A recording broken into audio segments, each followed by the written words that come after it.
నమస్తే. ఇన్నాళ్ళు నన్ను సపోర్ట్ చేస్తూ, ఎంకరేజ్ చేస్తూ మీ ప్రేమని నాకు అందిస్తున్న ప్రతి ఒక్కరికి కృతజ్ఞతలు. అలాగే ఈ వీడియో కూడా ఖచ్చితంగా మీకు ఉపయోగపడుతుంది. లైక్, షేర్ అండ్ సబ్స్క్రైబ్ చేసి మీ సపోర్ట్‌ని నాకు అందించండి. అలాగే ఈ వీడియో పట్ల మీకున్న అభిప్రాయాన్ని కామెంట్ సెక్షన్‌లో కామెంట్ చేసి తెలియజేయండి. ఇప్పుడు వీడియోని చూద్దాం. ఓం శ్రీ గణేశాయ నమః. ఓం శ్రీ విష్ణురూపాయ నమః శివాయ. నమస్కారమండి.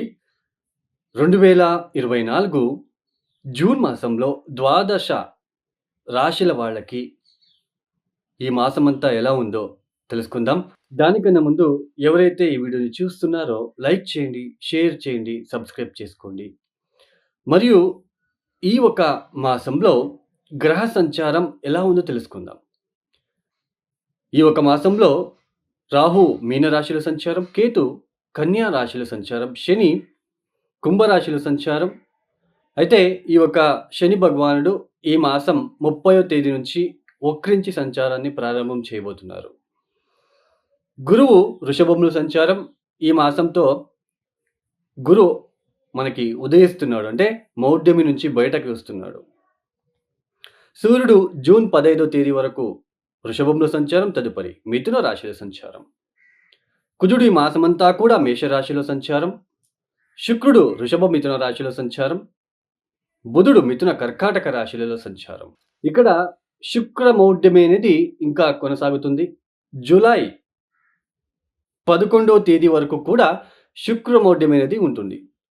అయితే గురు మాత్రం ఉదయిస్తున్నాడు. ఇక్కడ ముఖ్యంగా ప్రేక్షకులకు ఒక సందేశాన్ని ఇవ్వాలనుకుంటున్నానండి. చాలా మందికి ఇప్పుడు గురుబలం వచ్చేసింది, బాగా అవుతుంది అని చెప్తున్నారు. బట్ మాకేమీ మంచి జరగట్లేదు అని కొంతమంది కామెంట్స్ పెట్టడం చూస్తున్నాము. అయితే ఇక్కడ మెయిన్ అండి, అష్టక వర్గ బిందువులు ఇంపార్టెంట్, మరియు దశాభుక్తి కూడా ఇంపార్టెంట్ అండి. ఇప్పుడు మేషరాశి వాళ్ళకి గురుబలం వచ్చింది, అంటే ద్వితీయ స్థానంలో గురువు గారి సంచారం జరుగుతున్నది. మీ జన్మ జాతకంలో వృషభ రాశికి గురువు గారు ఎన్ని బిందువులు ఇచ్చారు? మీరు పుట్టినప్పుడు ఒక్కొక్క గ్రహము ఒక్కొక్క రాశులలో పాయింట్స్ ఇచ్చుకుంటూ వస్తుంది తన ఒక స్ట్రెంగ్త్‌తో. ఆ పాయింట్స్‌ని మనం అష్టక వర్గం బిందువులోనే అంటాం.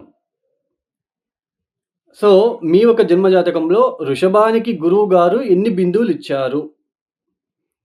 ఇది చూసుకోండి. 0, 1, 2, 3 ఇట్లా ఇచ్చి ఉంటే కాస్త ఇబ్బంది పెట్టే రకంగా ఉంటుంది. అంటే గురుబలం ఉన్నప్పటికీ అది పెద్దగా యోగించదు. అయితే 3 కన్నా ఎక్కువగా ఉంటే ఆ ఒక గ్రహం అనేది స్ట్రెంగ్త్ అనేది బాగా బలం అనేది ఉంటుందని అర్థం. అదే సేమ్ ప్రొసీజర్‌నే ఏళ్నాటి శనికి కూడా అప్లై చేసుకోండి. కొంతమంది ఏళ్నాటి శని ఇబ్బంది పెట్టదు. ఇబ్బంది పెట్టినా బయటపడుతూ ఉంటారు. కొంతమందికి చాలా డిప్రెషన్‌కి వెళ్ళిపోతారు. ఏళ్నాటి శని టైంలో చాలా మానసిక పరమైన డిప్రెషన్స్, అపవాదాలు ఎక్కువగా వస్తాయి. శని జన్మరాశిలో వచ్చినప్పుడు ఆ రాశిలో ఎన్ని ఇచ్చాడు బిందువులు అని చూసుకోండి. 0, 1, 2, 1, 2 ఇచ్చి ఉంటే చాలా డేంజర్. చాలా డిప్రెషన్‌లోకి తీసుకెళ్తాడు.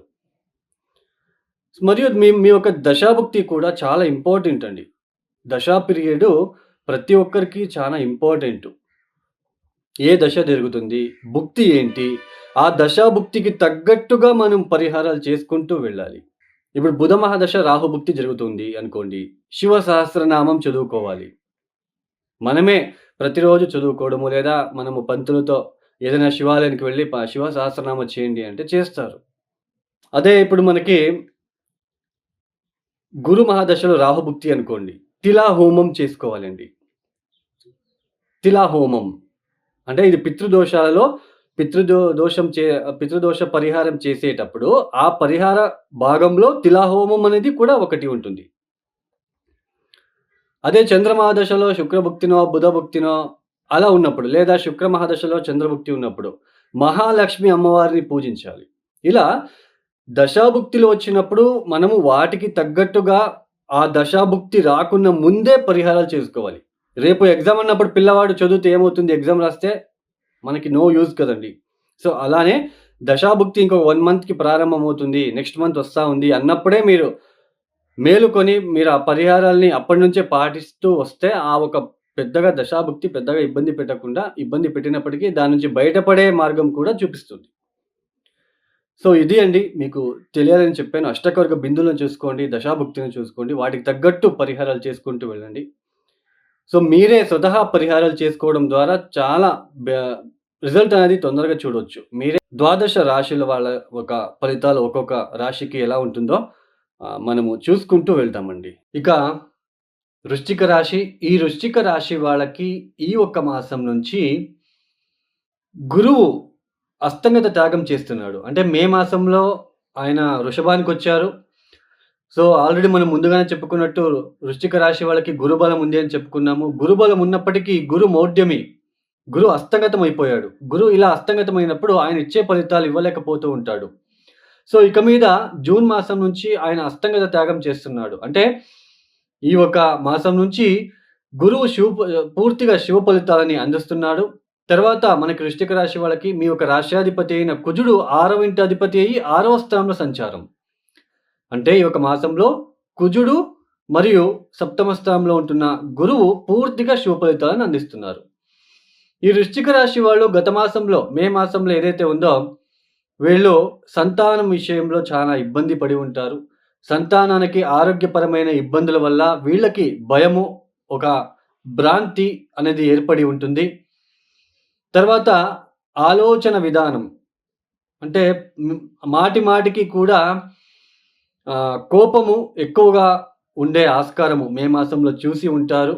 ఆలోచించకుండా పనులు చేయడము, కొన్ని ఆర్థికపరమైన ఇబ్బందులు, తర్వాత సడెన్‌గా ఖర్చులు లాంటివి ఎక్కువ ఉండే ఆస్కారము ఇవన్నీ కూడా మీరు చూసి ఉంటారు. అయితే ఇక్కడ మనకి ఎప్పుడైతే కుజుడు షష్ఠ స్థానానికి వచ్చేస్తాడో, గురువు సప్తమ స్థానంలో, ఇక మీద మీ ఒక ఏదైతే ఇన్ని రోజులు కోల్పోయారో భార్యాభర్తల మధ్య ఇబ్బందులు ఏదైతే మీరు ఫేస్ చేసి ఉంటారో ఇక మీద అవన్నీ సాల్వ్ అవుతూ వెళ్తాయి. అంటే మీ భర్త అంటే మీ యొక్క వృశ్చిక రాశిలో పుట్టిన స్త్రీలకు భర్తకు సంబంధించిన విషయంలో అది వృత్తి రీత్యా కావచ్చు, వ్యాపార రీత్యా కావచ్చు, అన్నీ సర్దుకుపోయే ఒక కాలం అని చెప్పుకోవచ్చు. వాటి వలన మీకు ఆనందము, తర్వాత దూర ప్రయాణాలు చేయడము, తీర్థక్షేత్రాల దర్శనాలు చేసుకోవడము, ఆర్థికపరమైన ఇబ్బందులు తొలగిపోవడం లాంటివి. గతంలో ఎవరికైనా మీరు అప్పు ఇచ్చినట్లయితే ఇప్పుడు అది వసూలు అవ్వడము, బాకీ వసూలు అని అంటాం యాక్చువల్లీ. అంటే తిరిగి రావడము, డబ్బు మీరు ఎప్పుడో ఇచ్చి ఉంటారు. అది మీకు ఈ ఒక సమయానికి మీ చేతికి అందడము. తర్వాత ఇక్కడ ముఖ్యంగా పెళ్లి కాని వాళ్ళకి పెళ్లి అయ్యే సూచనలు కూడా ఇక్కడ ఎక్కువగా ఉంటుంది. అయితే సంతానం విషయంలో మీరు జాగ్రత్తగా ఉండండి. ఎందుకంటే పంచమ స్థానంలో రాహు ఉంటున్నాడు కాబట్టి మీకు సంతానం విషయంలో ఏ చిన్న ఆరోగ్య సమస్యలొచ్చినా హాస్పిటల్‌కి వెళ్ళడానికి ప్రయత్నం చేయండి వెంటనే. తర్వాత మనకి సప్తమంలో గురువు బాగున్నాడు. మనకి రాశ్యాధిపతి బాగున్నాడు. సో, ఇబ్బందులు లేవండి. అయితే చతుర్థ స్థానంలో ఉంటున్న శని, అష్టమ స్థానంలో ఉంటున్న ఈ యొక్క బుధుడు, సూర్యుడు వలన కాస్త ఇబ్బంది ఉంటుంది. ఎటువంటి ఇబ్బందులు? వృత్తి విషయంలో చాలా స్ట్రెస్‌గా ఉంటుంది. చాలా కష్టపడి పని చేయవలసిన ప్రమేయం ఏర్పడుతుంది. అంటే స్ట్రెస్ అనేది ఎక్కువగా ఉంటుంది. బట్ మీ యొక్క రాశి పైన గురు దృష్టి ఉండడం వలన సప్తమ స్థానంలో ఏదైతే గురువుగారు కూర్చున్నారు గదా! గురుబలం ఉంది కదా! ఎటువంటి స్ట్రెస్ పని అయినా చాలా సులువుగా చేసేస్తారు. మీరు 5 మంది చేసే పనులని మీరొక్కరే చేస్తూ ఉన్నప్పుడు, ఎవరో ఒకరు మీకు సహాయం చేయడానికి వస్తూ ఉంటారు. ఎందుకంటే గురుబలం ఉంది కాబట్టి. సో, ఉద్యోగంలో ఎంత ఒత్తిడి ఉన్నప్పటికీ దాన్ని నిలదొక్కుకొని ముందుకు సాగే ప్రయత్నం చేస్తారు. Occult science, research oriented, medicine oriented, software రంగంలో పనిచేసేవాళ్ళు, పెద్ద పెద్ద డిపార్ట్‌మెంట్‌లో పనిచేసేవాళ్ళు, రిసర్చ్ ఓరియెంటెడ్ వాళ్ళకి చానా యోగ్యవంతమైన ఫలితాలు రాబోతున్నాయి. గృహంలో ఉన్న ఒత్తిడులు కాస్త తగ్గే సూచనలుంటాయి.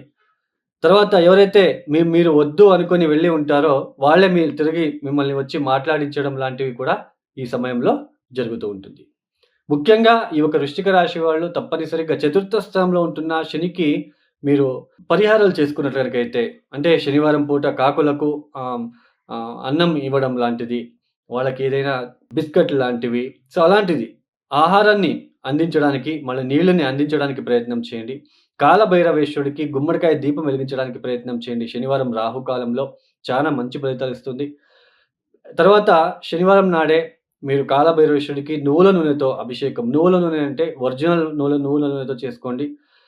ఏదో ప్యాకెట్లు తీసుకొని వెళ్ళి చేయించకండి. ఒరిజినల్ క్వాలిటీగా ఉండే నువ్వుల నూనెతో అభిషేకాలు చేయించుకోవడానికి ప్రయత్నం చేయండి. తర్వాత పెసళ్ళతో చేసిన ఒక ఏదైనా పదార్థాలని ఆవులకి తినిపించే ప్రయత్నం చేయండి. తర్వాత ప్రతిరోజు కూడా ఆదిత్య హృదయ స్తోత్ర పారాయణం చేసుకోవడానికి ప్రయత్నం చేయండి. తర్వాత స్త్రీలతో కాస్త జాగ్రత్తగా ఉండండి. అమ్మవారికి మొక్కుకోవడానికి ప్రయత్నం చేయండి. భువనేశ్వరి గాయత్రి మంత్రం చదువుకున్నట్లయితే వచ్చే ఇబ్బంది నుంచి బయటపడతారు. ఈ యొక్క వీడియో మీకు నచ్చితే లైక్ చేయండి, షేర్ చేయండి, సబ్స్క్రైబ్ చేసుకోండి. సర్వే జనో సుఖినో భవంతు. ధన్యవాదములు.